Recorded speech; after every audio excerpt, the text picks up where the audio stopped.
Let's go over critical result documentation in Epic. When receiving a call from lab with a critical value, the licensed caregiver will read back the critical value and will assume the responsibility for the results and assure the results are communicated to the appropriate provider in a timely manner.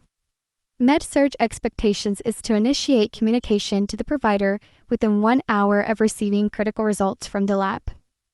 The communication regarding critical values to the provider will be documented in Epic under Provider Notifications. To get there, you will go to Flow Sheets, Cares and Safeties, Notification, and Provider Notification. Once in the flow sheet, all components should be documented. These include reason for communication, provider name, provider role, method of notification, notification time, response, and response time.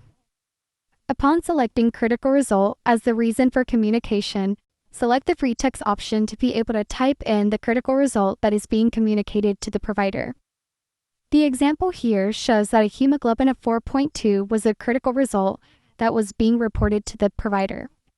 If the initial attempt to reach a provider is unsuccessful, follow-up should take place every 30 minutes until the provider acknowledges the critical lab result.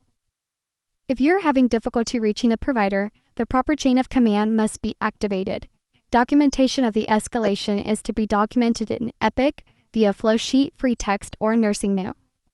If your attempt to contact a provider regarding critical results is unsuccessful, and your flowsheet reads response as waiting for response, there should be follow-up documentation with the response and response time once the provider does respond.